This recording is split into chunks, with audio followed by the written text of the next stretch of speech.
All right, everybody, welcome to today's online statistical colloquium.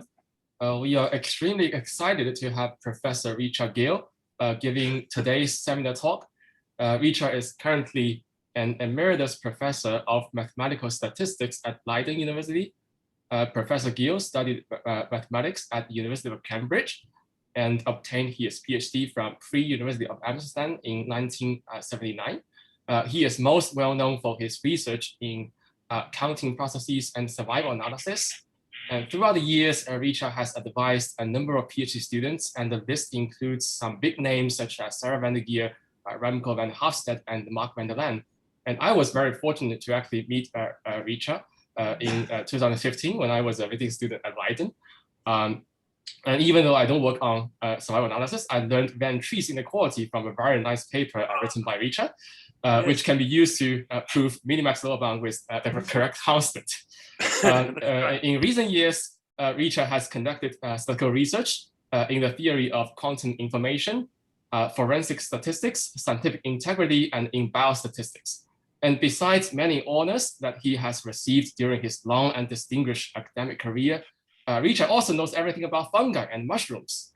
And he has been fighting a Dutch herring company against their statistical practice to determine the quality of the national delicacy, herring.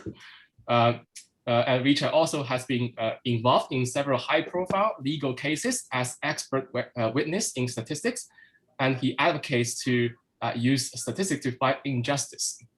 And today he is going to talk about the statistical issues in serial killer nurse cases. So let's welcome speaker Richard. The floor is yours. Okay, thank you very much. Yes. Okay, so like now I'm retired, so I try to do fun things mostly, like mushrooms and stuff. But I have some kind of unfinished business, and one of the unfinished businesses I have is this gentleman you can see here, who on this picture looks quite nice, and he's an English nurse, which is he's a guy and he's a nurse, so that's already a little bit remarkable. And I'm kind of starting a couple of slides into the talk here.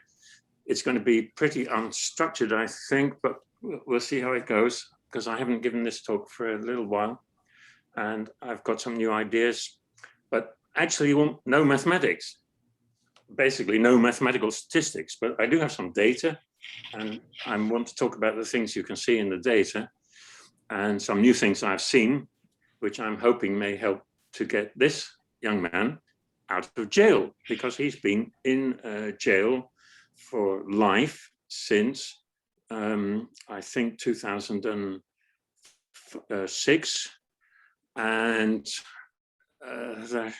I personally suspect he's innocent. I'm not going to tell you he is innocent, but I actually think he's innocent. I think his trial was unfair, and there were statistical issues in the trial. And in the trial, actually, a fairly well-known British biostatistician, actually the appeal hearings, I guess that was 2006 or something, a rather well-known British biostatistician whose name at the moment is escaping me. This is when I have to say senior moment.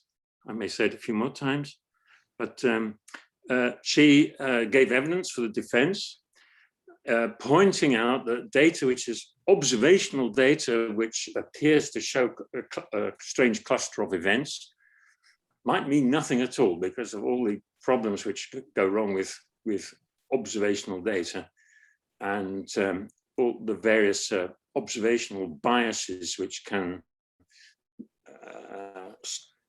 if you're sensible, and if you realize that they're there, they will prevent you from drawing dramatic conclusions from seeing what at first sight looks like a significant and suspicious cluster of events.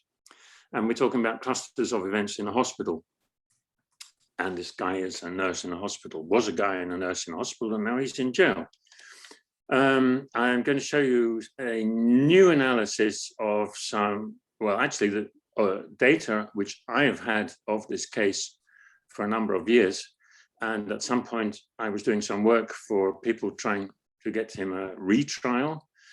And they asked me to do something, and I did a I did the analysis they asked me to do with the data they had got from me.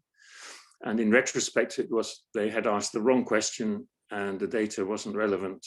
I mean, what they'd asked me to do was irrelevant. And indeed, a judge said so, which could have been predicted in advance.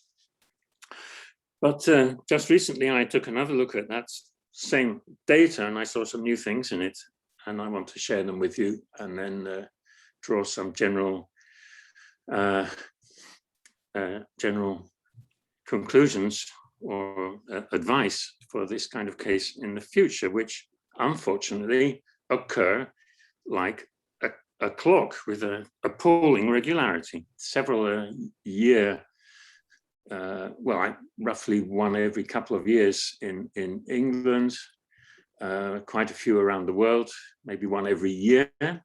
And I think an often large number of these cases are actually witch hunts, which degenerate into witch trials and like burning of the witches, and then life goes on again. And a lot of innocent people are going to jail for stupid reasons connected to statistics a little bit. Okay, so this is Ben Geen. And now I'm trying to go to the next slide. Oh, there, yeah. Now his case, I just mentioned, so some of you probably have not heard of the case of Lucia de B. I mean, maybe most of you haven't, but only a few old people have heard about it. But this is a case of a Dutch nurse who went to jail for life for serial murder of a large number of babies. Her case, her trials and tribulations, you could say, started in the year 2001. And she was initially convicted of murder on the basis of statistical evidence, because she was always on duty when babies mysteriously died. And a statistician did a probability calculation, and he did some actually stupid things we now know, but at the time it wasn't so clear they were so stupid, but he reported a probability of 1 in 342 million. And that probability, by the way, everybody misunderstood it. They thought that was the chance she was innocent, but actually it was the p-value. Assuming she was innocent, things had gone on which had a probability of 1 in 342 million, according to him. And he said, Your Honor, he said in court, Your Honor, this was not a coincidence. This is not a coincidence. 1 in 342 million. This is, it can't be a coincidence if that's the p-value. And the rest is up to you. And well, maybe she's a very bad nurse. Maybe, and she's killing babies by accident. Maybe she has more difficult shifts than the other nurses. Maybe somebody's trying to set her up. Of course, but of course she could be a serial killer. And she was convicted for life for a number of murders, and was actually suspected of many more. In 2000 and let me think, her case started in 2001. I think she was convicted at the lower court in 2003, and then again on appeal in 2004. Interesting thing was that on appeal, the judges decided that convicting somebody on the basis of statistics just wasn't led to controversy. Lots of people wrote to the newspapers saying you shouldn't do that. And actually Bayesians wrote to the newspapers and did Bayesian calculations, which said that actually what she'd experienced wasn't quite so unusual at all if you took account of the fact that there are not that many serial killer nurses around. Anyway, the conviction on the basis of statistics was controversial and contested. And there was an appeal. And at the conclusion of the appeal, she was convicted again, but on the basis, according to the judges, we don't have a jury in the Netherlands. We don't trust some people off the street to decide these things. So we have professional, educated judges who studied law in the University of Leiden, perhaps, like not like me, but I mean at my university, the top elite of society. They decide these things. And they concluded that she had murdered people, They had she had no alibi. She had a motive, and it had all been proven on the basis of medical evidence, irrefutable scientific medical evidence. This was written in the sort of conclusion, summing up remarks of the judges, which sent her back to jail again. Now, a couple of years later, it went to the Supreme Court. That was 2006. But by that time, everybody'd forgotten about that case because everybody knew she was a killer. And the 1 in 342 million still reverberated in everybody's minds. So even if you sort of didn't know if she'd killed 10 people or 15 or 5, you knew that she'd killed lots of people and she was locked away, and that was the best thing to be. Now, in 2006, suddenly, like out of nowhere, a philosopher of science wrote a book arguing that the conviction was unsafe, and actually he analyzed the arguments of the court, and he showed that they were still based on statistics, but the statistics was hidden. All kinds of doctors had attested that a certain death was an unnatural death. Okay, so that was the medical proof, because a professor doctor of toxicology or some medical specialism said under oath, yes, I believe this death was unnatural. But actually, in his report to the court, he wrote, normally I would have thought death was kind of expected. The child was going to die anyway, and just this was really the normal thing to happen. But because Lucia, the nurse, had been so often there when other babies died, I'm inclined to believe that this baby had an unnatural death too. So the so-called medical proof was not medical proof at all. It was amateur statistical proof, and it was circular proof. It was circular proof. Anyway, so this guy, he was a philosopher of science, actually. He wasn't a statistician or a medical doctor, but he published this book, and some journalists picked it up. And the news in all the newspapers was now that somebody had been unjustly sentenced to life for murders she had not committed. Previously, of course, the newspapers had been full of horror stories of the horrible witch who rightly had been thrown onto the flames. And at that point, statisticians came back in again, because still many people were convinced by the 1 in 342 million. There was no new evidence. The Netherlands Supreme Court was not going to reopen the case because there was no new evidence. There was just new opinions about old evidence. And not even new opinions. They had been mentioned before. And for a couple of years, a kind of people's movement went on, lobbying and doing all kinds of things, pushing for a retrial. And I was very much involved in that, because one of the things that had to be done was that the message of this 1 in 342 million had to be erased from people's minds and replaced by a decent number, which did not, did not have that effect on people. And I did a number of analysis, and I have said a number of numbers to various journalists various times based on different analyses which I made, going down even to 1 in 9 once. And this was still a p-value, by the way, not a posterior probability. I was never a Bayesian in these things. Right. Now, okay. Now, in retrospect, we know lots of things. Finally, Lucia was acquitted. There was a retrial. And it turned out that actually she'd been a victim of the mistakes of the doctors, because medical doctors make mistakes, and there had been wrong diagnoses and all kinds of things.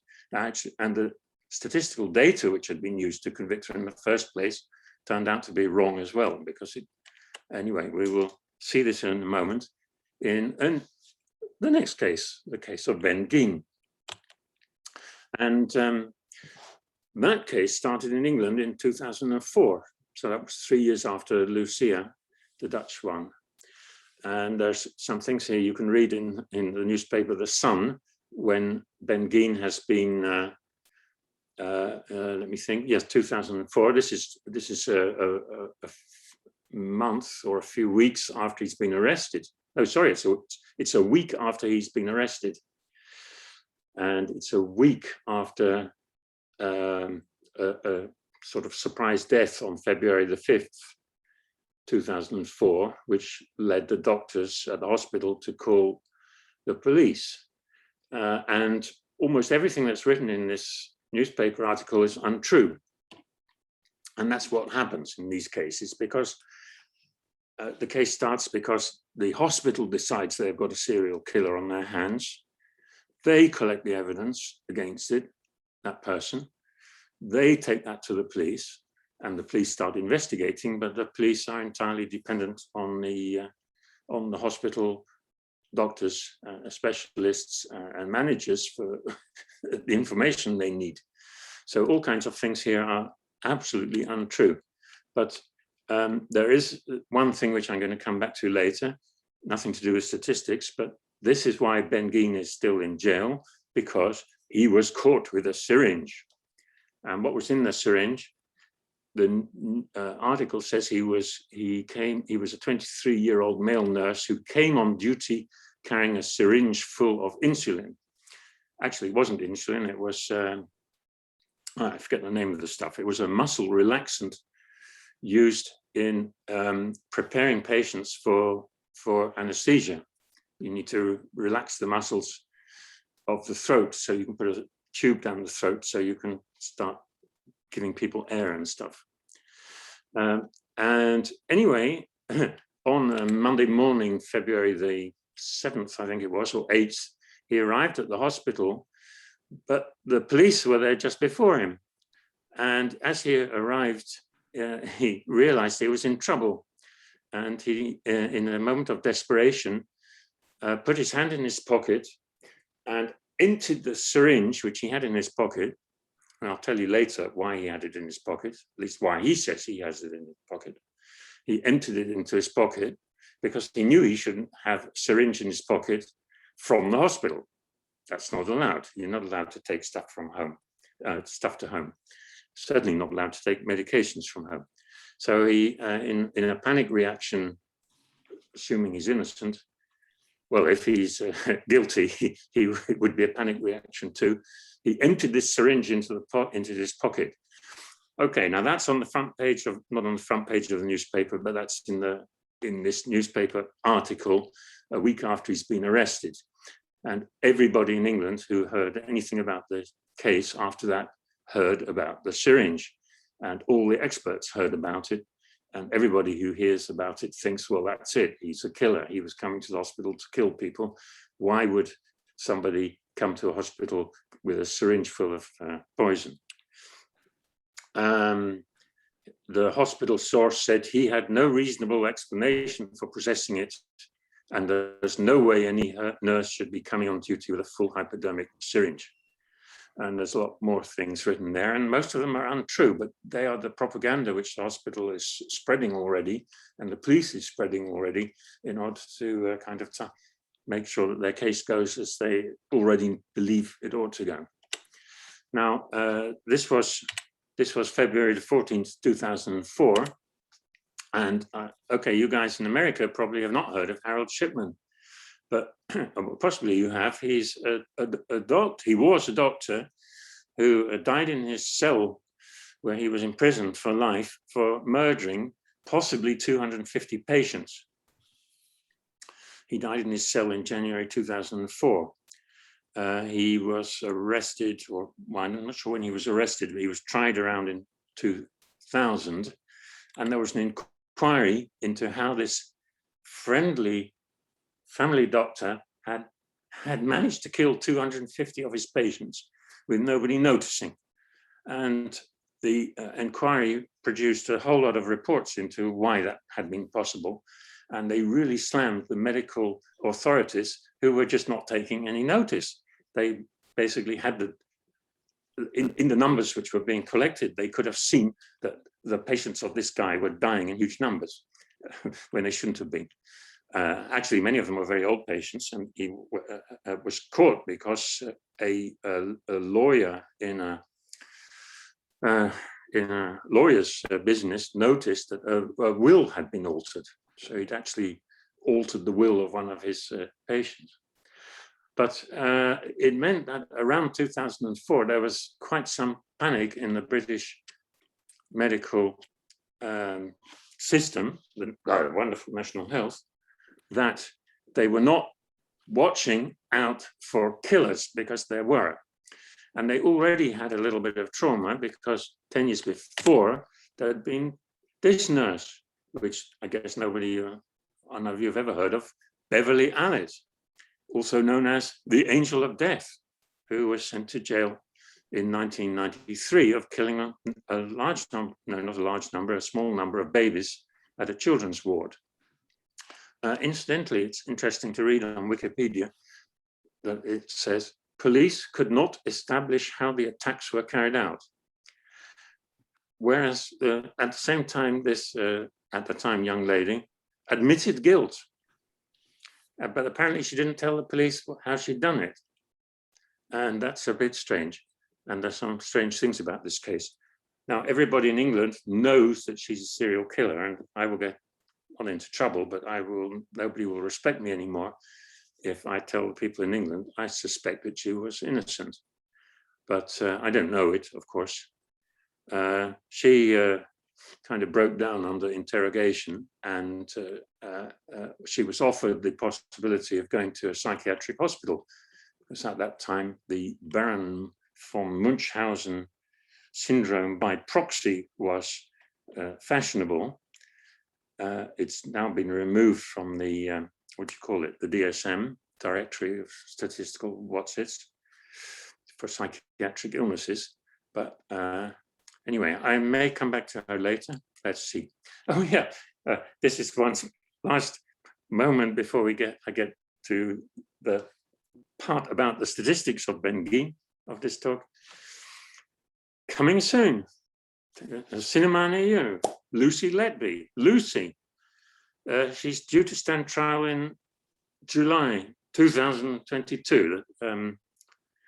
The proceedings have been held up because of Corona. It's rather interesting.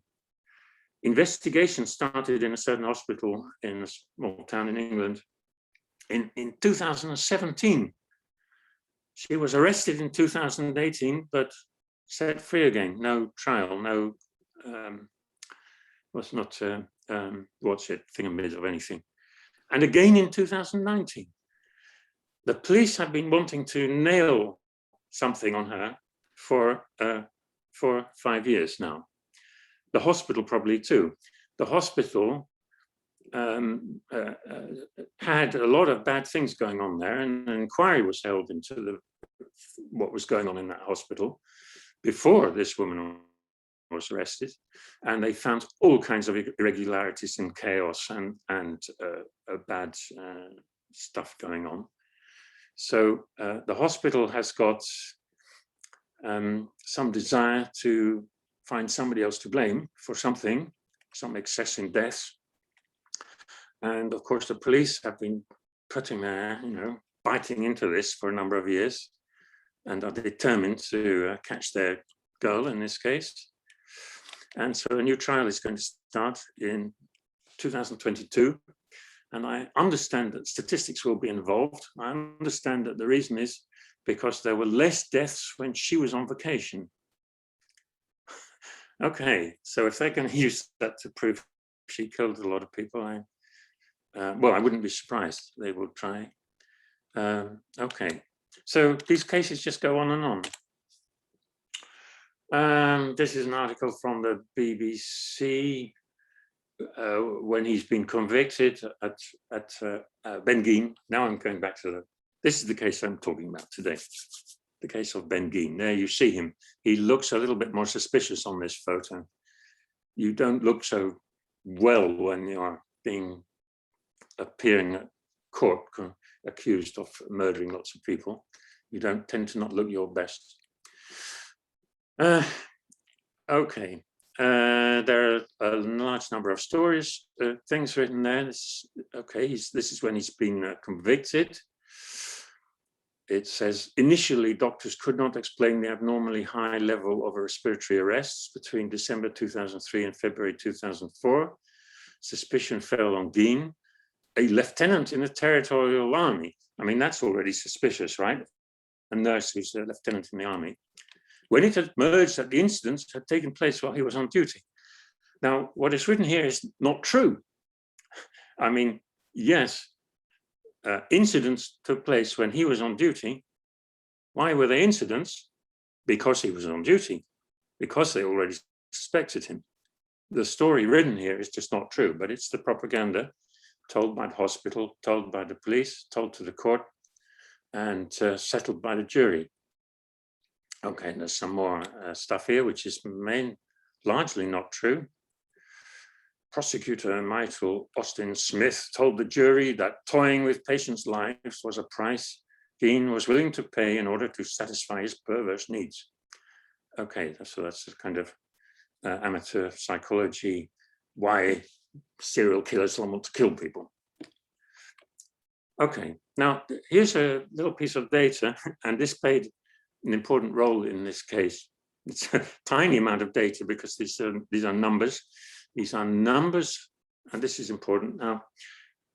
These are monthly numbers of patients who had been arrived at, either by themselves or possibly in an ambulance, that arrived in the emergency department of a small hospital in a small town in England, not far from, but also not terribly near to Oxford. If it had been nearer, the people would have gone to Oxford, but it was a small country town and they liked their local hospital. And so doctors who felt their patients should go straight to the emergency department and possibly be admitted to the hospital, they sent them to the local hospital, which they were proud of, wanted to keep going. It was threatened with closure, by the way. This is also important.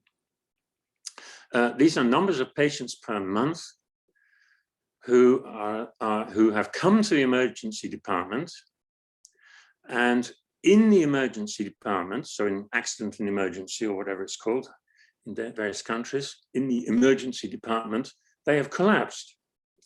And they have collapsed with cardiac arrest, so their heart has stopped, or respiratory arrest, their breathing has stopped. Respiratory arrest means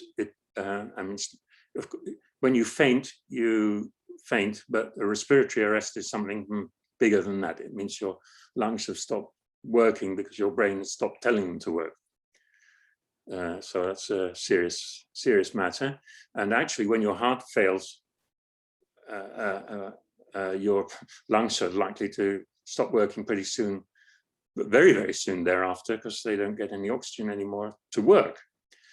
And so they don't do their work and everything collapses. So there's actually a concept of a cardiorespiratory arrest. Hypoglycemia is low blood sugar. You faint because there's not enough, well, it's more than a faint. I mean, you're in a coma for, not, well, coma, I mean, you're knocked out for maybe a long time, for maybe some hours even, with due to your glucose levels in your blood, for all kinds of other reasons. Okay, so these are patients who came to emergency for all kinds of reasons, and in emergency collapsed. An arrest is a kind of collapse. They collapsed, and it was either because of their heart or their lungs or their blood sugar. And you see this monthly from November 2002 to February 2004. Well, November is not in there. It's from the 27th of November, God knows why, to the 7th of February. I can tell you why it was to the 7th of February, because the 7th of February is the day that Ben Geen is arrested, when he arrives at the hospital with a syringe of poison in his pocket, having been on a Monday morning. He had the weekend off and he'd been sick on the Friday. So he'd been away for 3 days. During those 3 days, the hospital had been doing an investigation. their own investigation. And they had collected a lot of information and they'd given it to the police, and the police turned up on the Monday morning and arrested him. Now, what you're supposed to see, yeah, I haven't marked it on this one.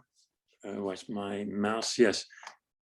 You see this big peak, December 2003. December, January, and February. These 3 months are 3 months when this nurse, Ben Geen, who worked on the emergency department, was supposed to be on a killing spree. Actually, he's supposed to have killed only 2, but to have attempted to kill 16, if I remember correctly. And actually, at the trial, one of the 16 was not established, so finally he was sent to jail for killing 2 and causing grievous bodily harm and even attempting to kill 15. 2 plus 15 is 17. So 17 of these people here are people which are events allegedly caused by him. Now 17 is quite a lot of those small numbers there. Actually, this is all about the statistics of very, very small numbers. 7, 3, and 4. 7 and 3 and 4 is 14. Now I don't quite understand how he could have killed or caused 18 of those events. There are a lot of mysteries. Let me tell you, there are a lot of mysteries here. Apparently, there's some more than those peaks which he's supposed to have caused. But okay, these are the ones with cardiorespiratory arrest or hypoglycemia. And December is high, and December is supposedly high because on the 1st of December, Ben Geen got a diploma which enabled him to do more duties in emergency ward without supervision. He had been learning to be a nurse. He'd been in the army, well, the territorial army, and he wanted to go in the army, and the proper army, he wanted to become a nurse in Afghanistan, an army nurse in Afghanistan. That was his ambition.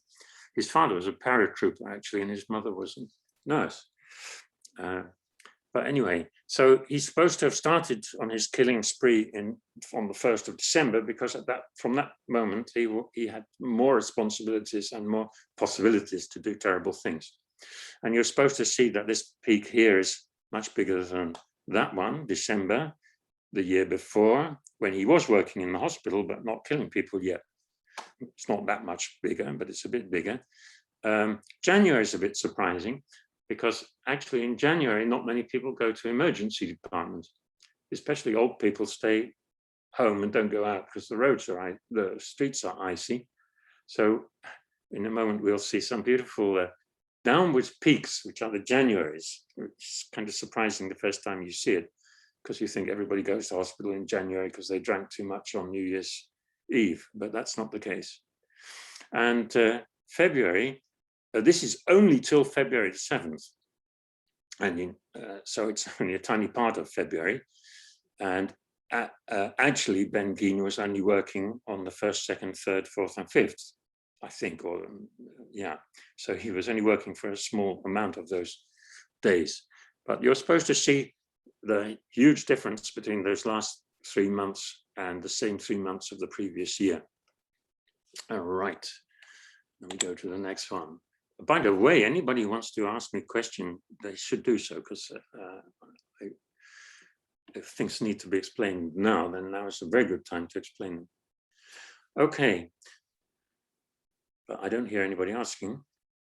I guess you are still there, but can't really tell, but I carry on. Okay, there's the same picture again. It pops up again and again in many documents. Around 2010, oh yeah, so, oh no, I have something else to say first. Around 2000, so he was sent to jail for life definitively around 2005, 6, 7. However, some people some people believed he was possibly innocent and started investigating that, and people tried to put in an application to the criminal case, CCRC, no, sorry, the Committee for, oh my God, what is the CCRC?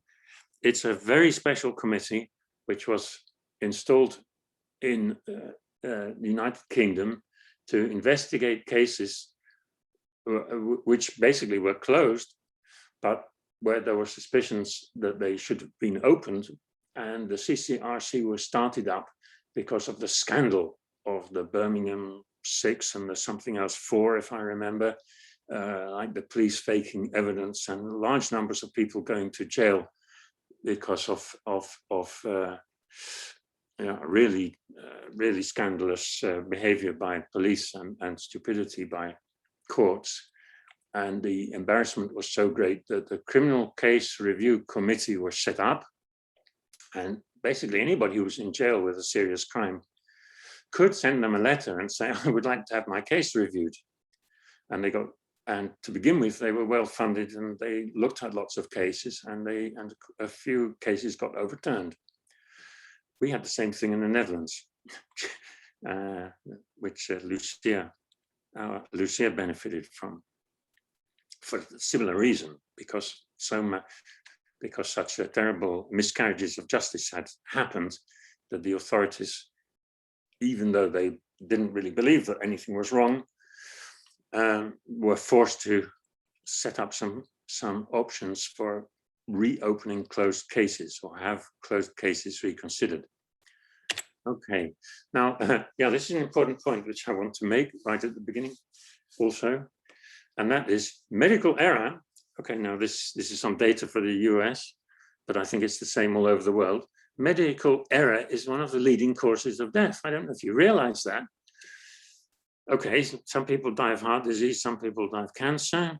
I forget what COPD is. Suicide, okay, in America you get shot and you can also die in a car crash. Medical error is the third biggest cause of death in America. Of course, many of the people who die of medical errors they may be pretty old people with serious illnesses who possibly would not have lived so long. So it's not as bad as it looks, because these are possibly people who didn't expect to live for quite so long anyway. But medical errors are made. In the Netherlands, medical errors are made too. They are also part of the clue to what was going on in the Lucia case. And they are made so much. And one of the reasons they are made so much is because doctors can't admit to them, because if they do, they're not insured anymore, and they lose their jobs. I mean, you cannot, and hospitals can't admit. Nobody in those organizations can admit to making errors. In the Netherlands, they changed the law and allowed medical personnel to say sorry for errors without thereby taking responsibility for them. And the number of acknowledged medical errors doubled. So from one year to the next. So that was a good thing, of course. It means that a lot of errors, I mean, people make errors, especially doing difficult things in hospitals. Okay, now this is a little story, the Lucia story. I'm going to skip this because time is going terribly fast. Yes, it's not important now. It's not important now at all. It was the biggest miscarriage of justice in the Netherlands ever, and it got me involved in these things. Okay, now here's Ben Geen again, starting again. And I've said some of these things already. He was fully qualified and able to work unsupervised early December 2003. And he was arrested, Monday the 9th of February. Okay, some of the dates I said you were a little bit wrong, but I may have to check these ones. Under suspicion, he deliberately harmed 30 patients in his care. He was, tried and convicted in 2006. We just saw the BBC report of that. Okay, he got 17 concurrent life sentences. In England, they're not like in America. You don't add them, but they were each minimal 30 years. And his appeal for his conviction failed in 2009. And part of the appeal was a statistician gave evidence on behalf of the defense and said you cannot conclude a pattern, a significant pattern from these numbers because of the way they've been gathered and all the biases which that involves. And actually, this lady was forbidden by the judge to present her evidence in court. A judge can do that in England. They decide which experts called by the either party may say their piece to the jury. And English courts are a kind of a theatre, of course. And the judge also said what the statistical evidence of this professor of biostatistics was merely common sense. Well, actually, I say one could proudly say that statistics is really common sense, but it's important common sense and no common sense in my court. Another expert for the defense was also forbidden by the judge for giving evidence to the jury.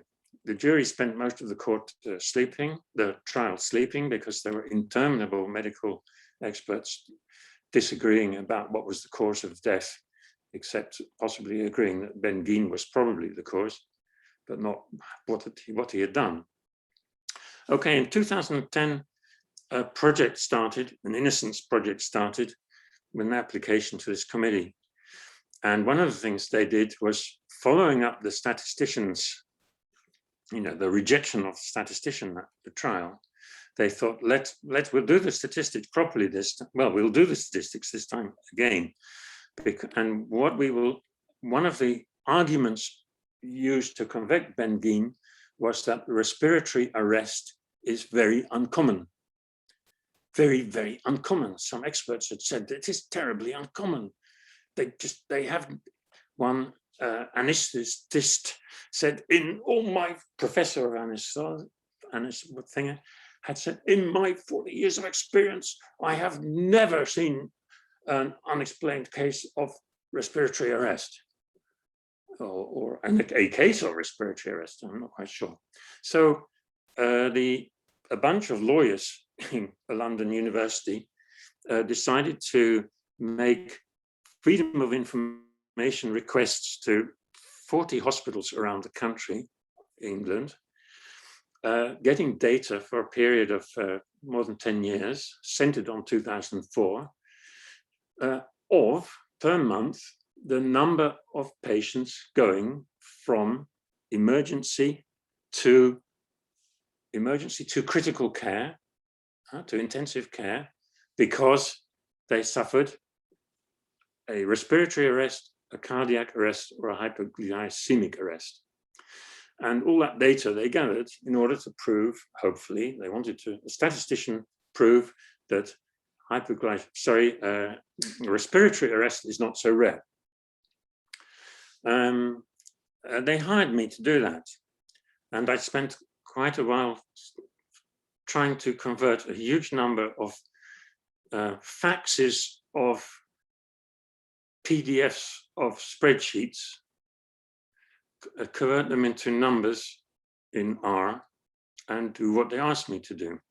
And very sort of righteously, I did not find out about the rest of the case because I felt I should do what they asked me to do, because that's what you're supposed to do.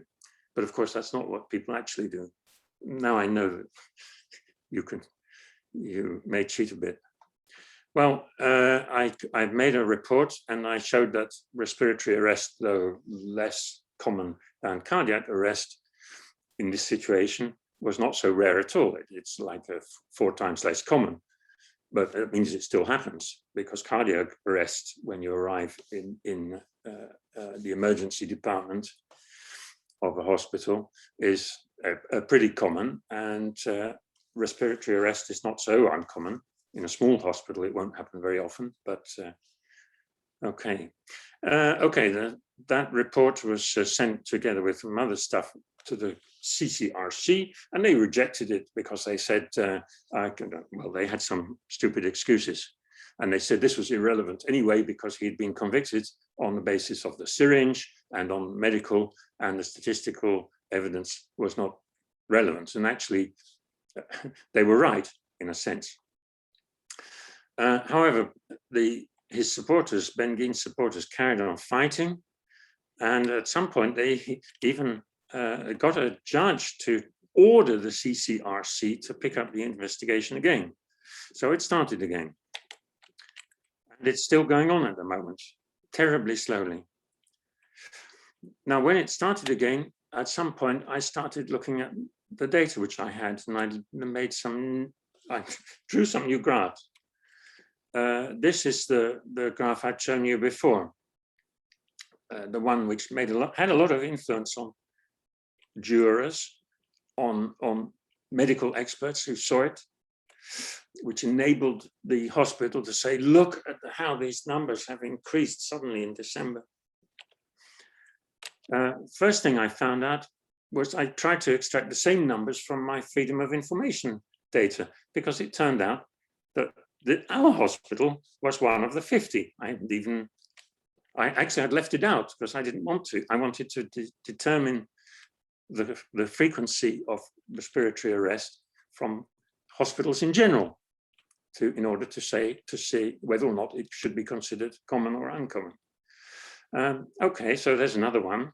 I go back one. You may see they're a bit different. I mean, you should see that December 2003 is very different, quite excitingly different. Let's go to the next one, next slide. So here they are next to one another. There's a big difference between the data which was given to the court and the data which was extracted from hospital records 6 years later, but it should have been the same. It was the same question. The numbers are completely different.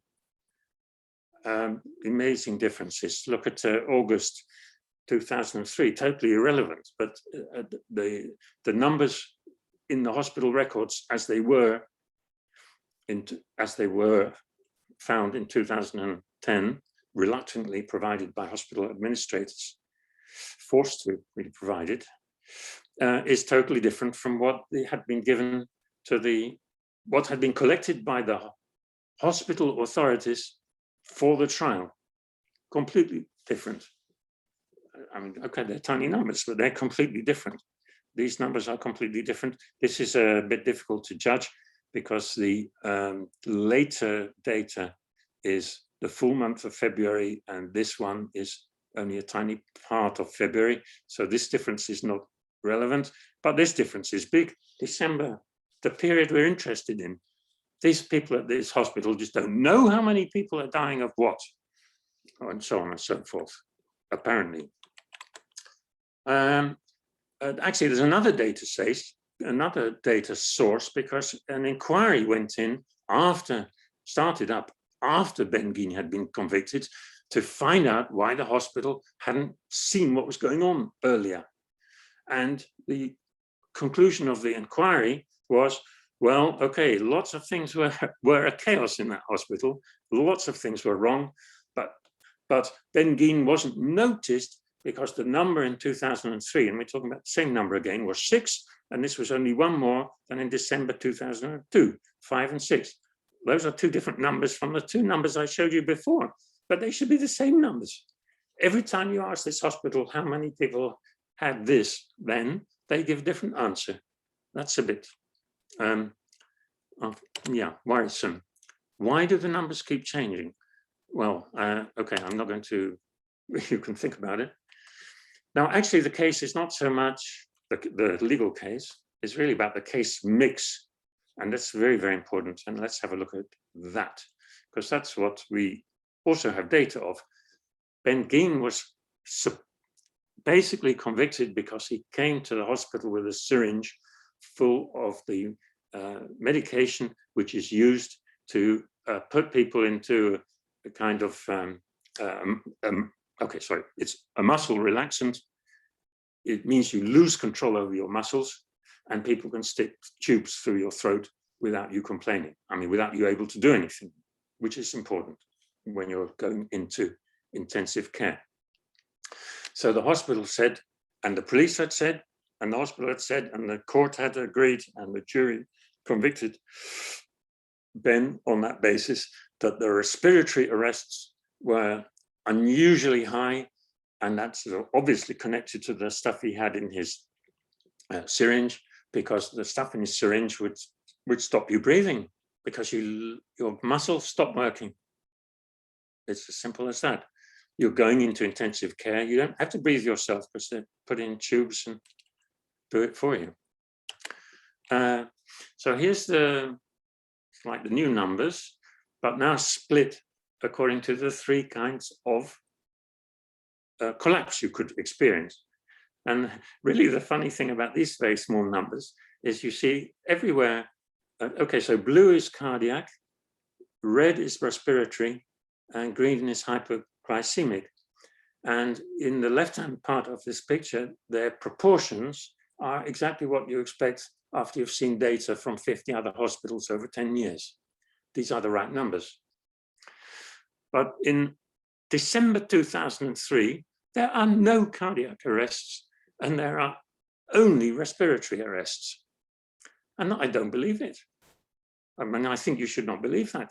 Those events, in my opinion, have been reclassified for possibly before he was arrested, possibly for various possible reasons, but actually already when he was under suspicion. We know, well, okay, I'll not say too many things now since time is running so fast. But Richard, there was a question from the audience. Yes. Could you see in the chat? Actually, Joe, could you? It would be better if you just unmute and ask the question to the speaker. Yes.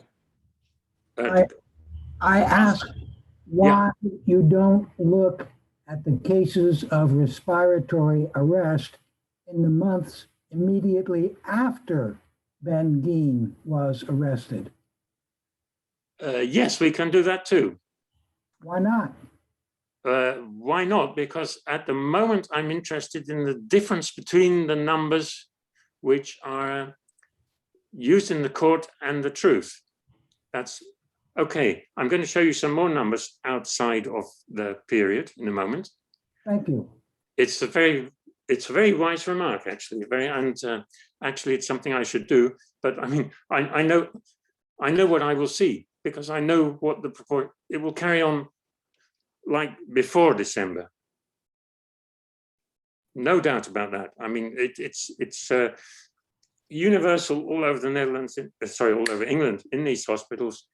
4 times as many cardiac arrests as respiratory arrests when you've been brought to emergency care and experience the collapse there, and that causes you to be transferred to, leads them to transfer you to intensive care. I mean, you may have already been coming because they see you're getting a heart attack and they're going to send you to intensive care anyway, but you enter in the emergency department. Yeah, it's a good question.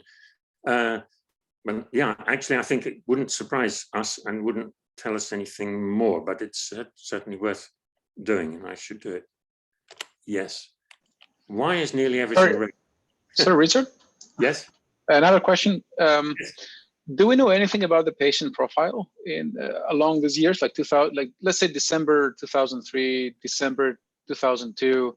Maybe something changed in the composition of patients in some year? Well, this is of course possible, but actually I'm going to show you what did change in these months in a moment. What we do know is that the patients who are having these events are the kind of patients you would expect them to have these events. I mean, they are very old people who are very sick, who are brought to the hospital because they are, some of them are very old people who had a fall, and but I mean, they're near the end of their life. Almost all of these people are near the end of their life, and a few of them are heavy alcoholics who are also near the end of their life, but they're younger. And they are all seriously ill, really, really seriously ill. And they're not going to live very long, most of them. And this is what happens when you're old. But what doesn't happen is that you have all those red ones. But of course you could, okay, Poisson, suppose the true distribution is Poisson 1, then you could observe 4. But Okay, so this is a question. Okay, well, these are questions to think about, and I'm going to move on fast because I only got 5 more minutes. But okay, now this is what I did sort of recently and has not been looked at not been used in the case at all yet. And what I did was I looked for the first time, I drew some time series, and I ran STL from R, which is splitting a time series into the trends, periodic, seasonal part, and okay, you just press the button and you do it. And this is what you see. And the data at the top is the monthly total admissions to emergency departments. And there's something very important which you see there. Okay, and this is 10 years centered on our event, a couple of months of excitement. And that's where those numbers are the biggest. And what you see is that the number of admissions to emergency departments in that hospital has roughly doubled over 4 years. It's a small hospital struggling for survival. In the ensuing inquiry, there were all kinds of problems about the organization and the management and everything. Geen himself was complaining to his superiors for months that there were not enough people working on the emergency department and there were not enough specialists in the hospital to cope with the numbers which were coming in. And people were angry with him because this kind of rumor led to greater danger of the hospital being shut down. It was in danger of being closed down. It's part of a group of hospitals. Actually, the center is the Oxford Radcliffe. So it's like a sub-hospital of the very famous Oxford Radcliffe. And the Oxford Radcliffe Trust wanted to close down this little hospital because it was too expensive and it was failing. Yet the townspeople and the hospital people were doing their best to keep it going and getting the numbers of patients going up and up. And more patients were coming to this tiny hospital, but there weren't more nurses coming there. There weren't more specialists. It was a hospital in collapse. It's like self-induced collapse, I think. This downward peak are the Januaries. Less people come to emergency ward in January. You can see that all over the world. It's, well, in the Northern Hemisphere, it's kind of counterintuitive, but you would think there would be lots of car accidents in January, but there aren't. People don't go on the road so much. Okay, the trend we're seeing. And here's the remainder, the error. And notice that these big upward errors are after the beginning of 2004. Okay, now it's 2 minutes to the end of my time, so I have to go on fast to see. I did some more things. Okay, here is transfers per 100 admissions. You see that stays roughly stable, but I would say what is going on here is that the variation is getting larger. And actually you would expect that. In 2004 and 2005, I mean, after these events, almost immediately, go back one, you see that the number of admissions collapses. People are stopping coming to this hospital. I think the hospital has realized that they're admitting too many people, and also the local doctors are not sending their patients there anymore. That people know that the hospital is not functioning, and there are stories about a serial killer nurse. Okay, so what happens? People go to Oxford, take a longer drive to get there, and so on and so forth. Harder to visit because it's further away from home, but that's what's going on there. And you see the size of the fluctuations is smaller after 2004. Yeah, I think that's what you would expect. What is going on? Okay, I'm not going to.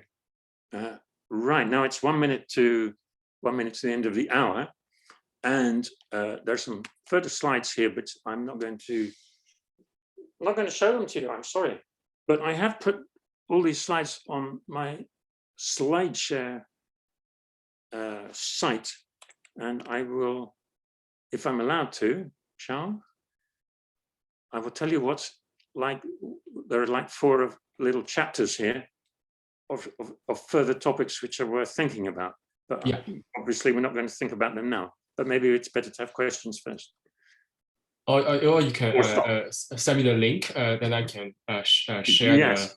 the link of the slideshare Okay. with everybody. No. But we can definitely no. take some questions. I know what I have to do. I just have to escape. Now I can. Now I think I can see the. Now I should be able to find the chat. No, I can't find the chat. Okay, I'm going to stop sharing. Now I can see the chat, and then I can give you the link if I can find it. Well, let's see. SlideShare.net. I'm called Gil1109 on SlideShare, and I have to log in. Oh, now it doesn't work anymore. Now I have to say, I have to go back. They changed things. I have to log in. Oh, shit. I have to do it via LinkedIn. Sorry. SlideShare. Maybe I'll do it on different. Oh, let's go.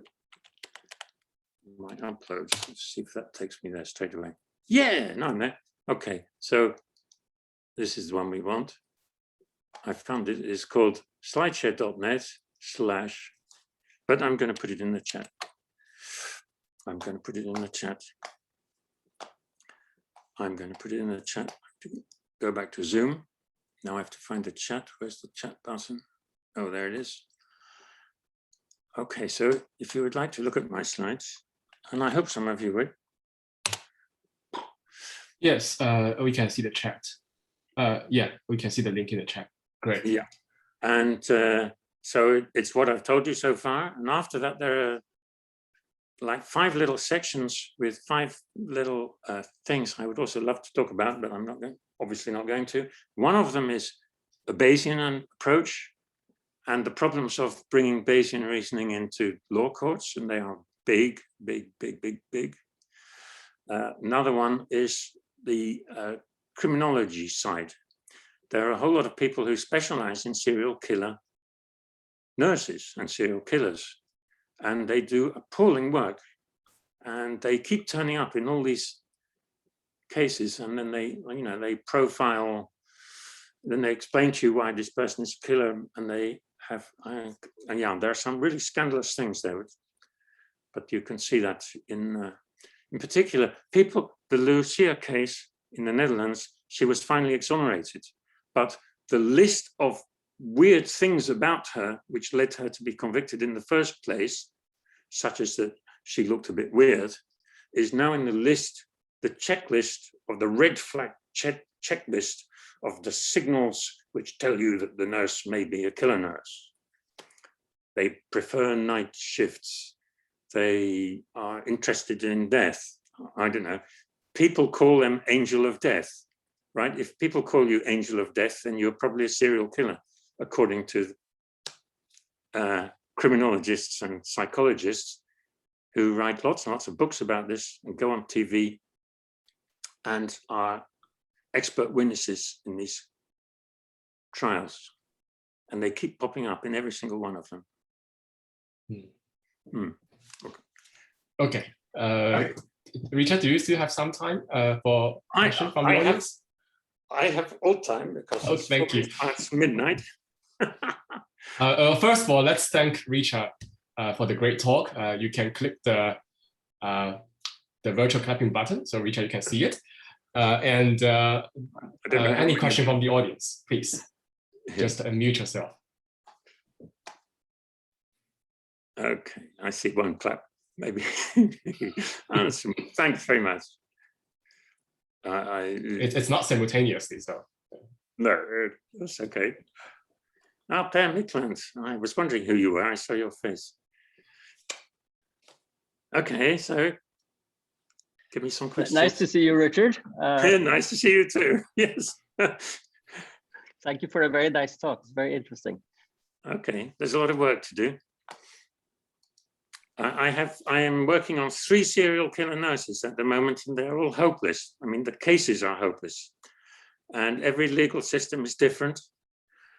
And the reason why Ben Geen will possibly stay in jail for life is because so far it has not been possible to kind of erase the picture of that syringe that clinches it for everybody immediately.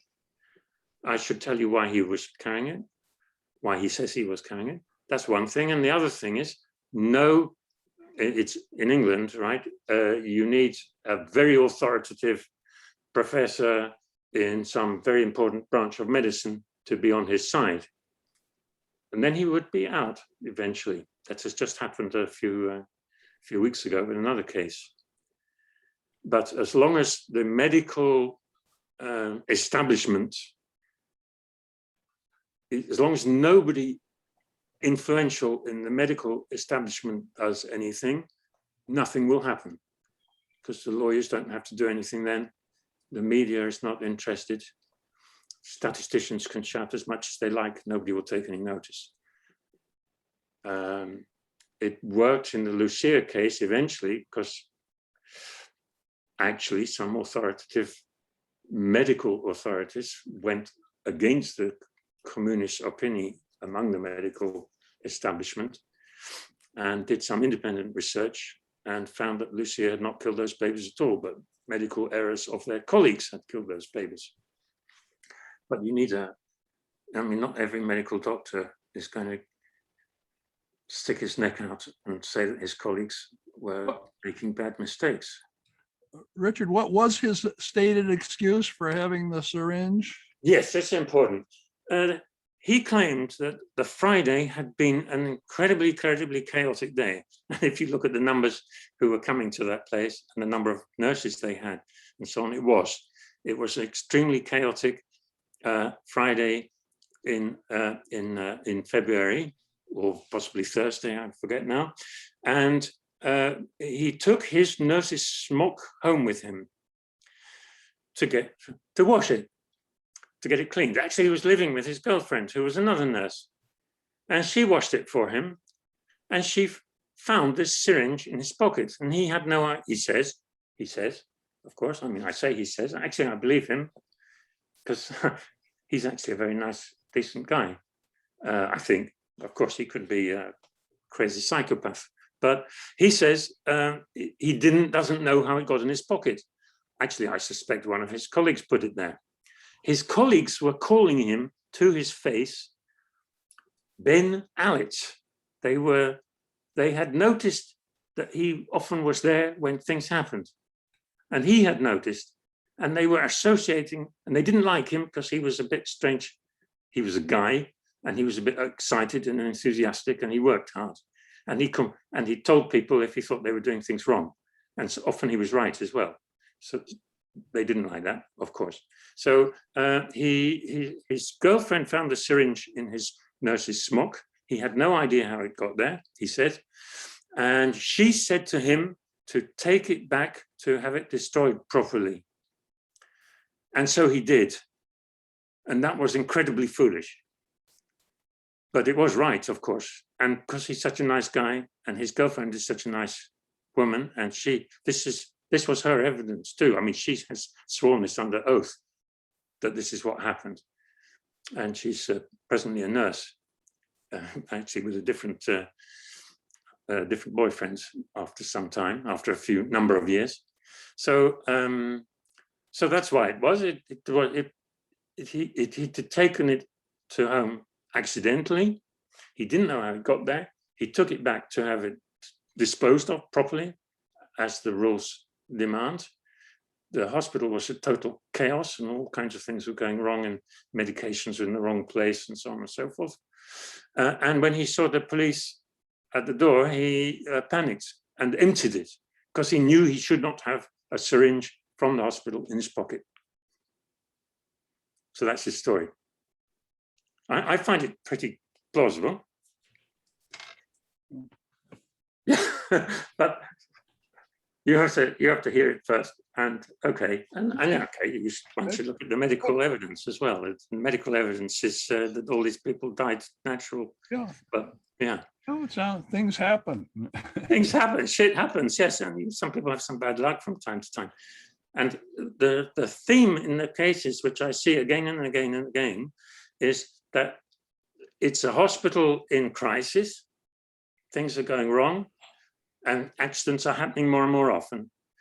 And there's a nurse who stands out in the crowd, got a big mouth, talks back when they're told off, tells the head nurse and tells the doctors when she thinks they're doing something wrong, stands out, and is also a little bit odd, a little bit weird. Some of us are a little bit weird because we had some kind of traumatic experiences when we were young or whatever. So some people stand out because they're a little bit different from other people. And then when things go wrong, people think they did it. And especially when a surprise event happens. So a nasty event happens, which people didn't expect, but it's associated with that person. And at that moment, people go into kind of panic mode. The hospital goes into panic mode. The hospital had been collecting information about Ben Geen for the last months. Similarly for the Lucia case, they had been suspicious about her for a year. They had a huge stack of dossiers ready to give to the police the moment the next terrible thing happened. But these medical people don't do scientific research. They are not forensic scientists. They just work by association and memory, and they reclassify things. In retrospect, I think this was a suspicious event. That's what they do. They explain everything. I mean, people explain things by their picture of what's going on in the world. And once you've been grabbed by the picture of an evil witch in your midst, you see the past events in a different light. And if you're a medical doctor in a hospital and you see a witch, you know there's a witch around, you start reinterpreting the things that have happened in the past. And that's why the numbers keep changing in the data which the hospital supplies to the authorities. So 3 different occasions, completely different data, but it should be the same because it should be coming from the same records. But it means the records are not being kept quite so carefully, and people are changing definitions of things. All kinds of things are going on. And it happens in Holland, and it's happened in England, and I've been studying a case in Italy where it happens. And every time there is one sort of stupid thing which happens, which convinces everybody. In Ben's case, it's a syringe. In the Italian nurse's case, it was a nurse who, one of her colleagues took a selfie of her while she was taking a dead body to the morgue, and she was laughing at the body. Okay, you shouldn't do that, right? That's not allowed. But this was in all the newspapers in Italy. So everybody knew this woman was evil. So, Richard? Yeah. You showed us data about the specific hospital. Yes.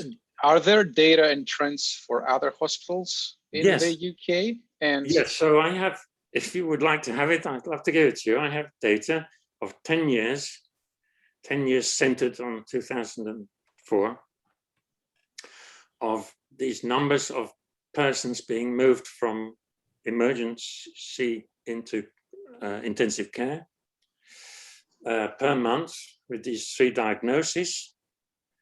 And I also have the total number of admissions to the emergency ward. So you have also a picture of the scale of the hospital. Right, the ones coming to emergency and then collapsing and then going to intensive care, this is a tiny proportion of what comes to the emergency ward. There are lots of little kids with broken arms and all kinds of things, I don't know, gunshot wounds, and you name it, it comes there. And they are very hectic places. And so this is a small proportion, but you can see we also have the total number of admissions to emergency ward.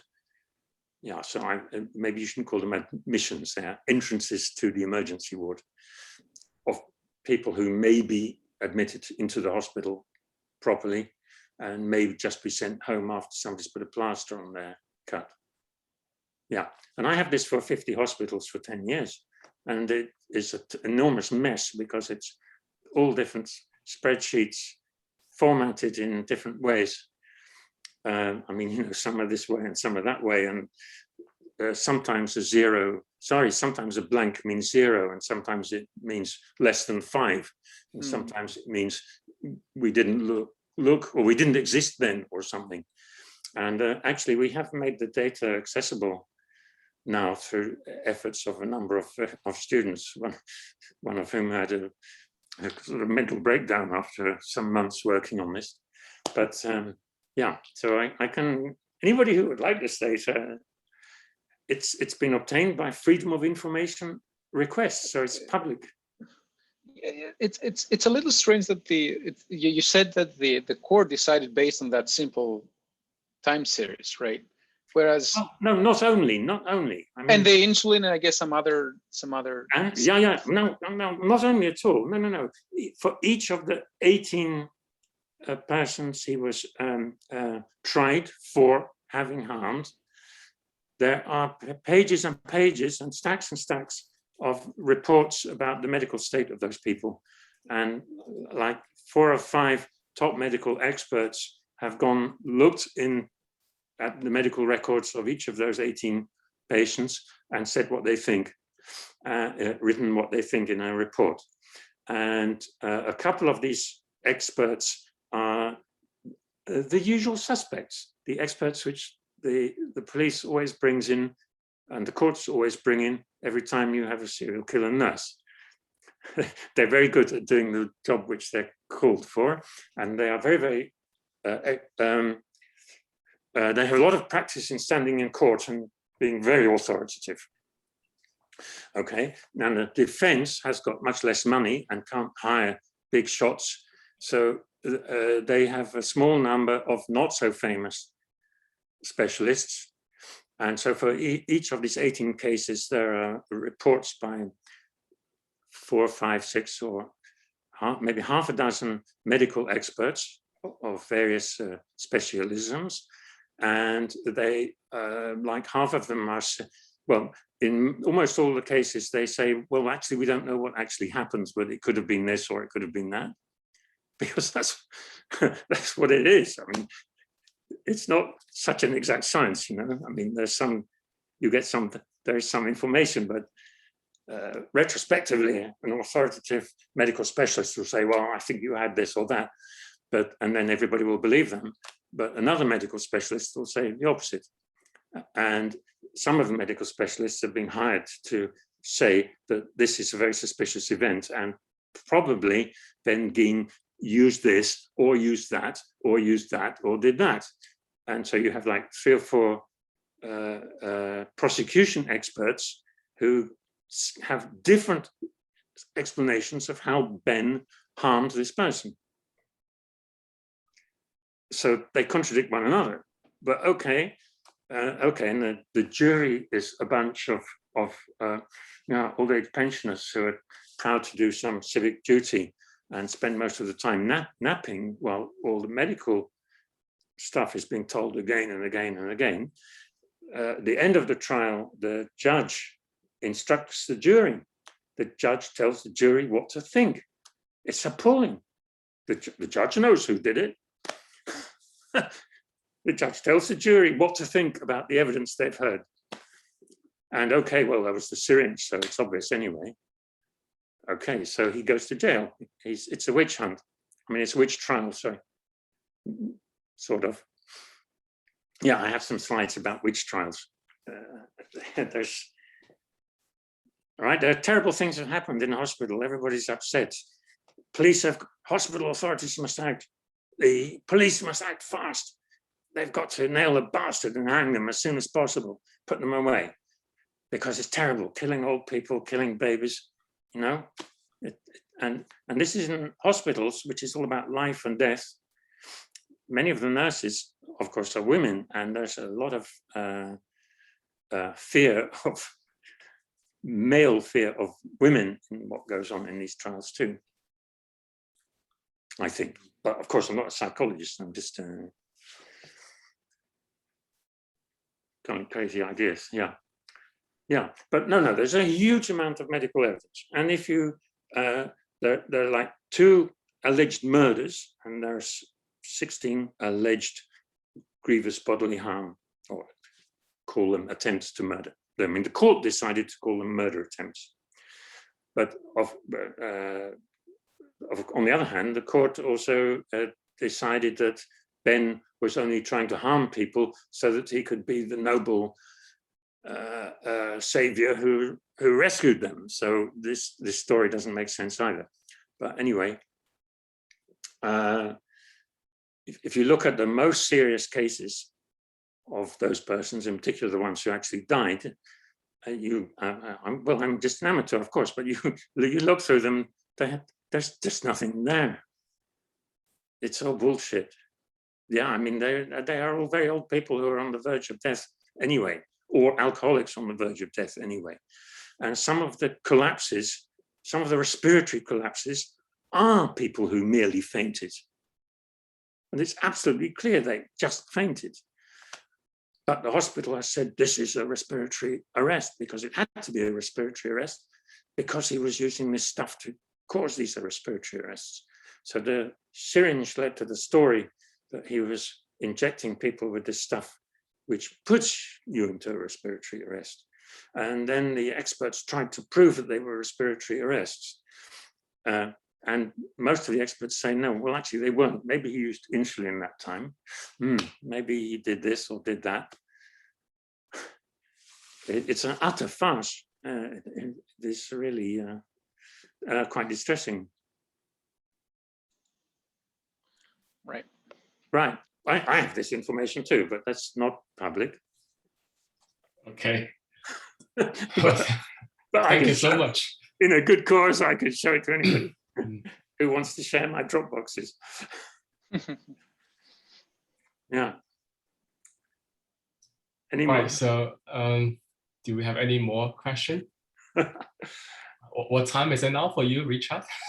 Me? Oh, I'm feeling very happy. It's 22 minutes past midnight. This is the time Oh, okay.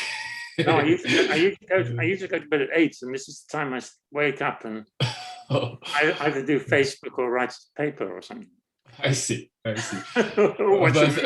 we are so grateful for you to stay late for us and for bringing us this interesting talk. We have a lot to think about. Very, very much for having me.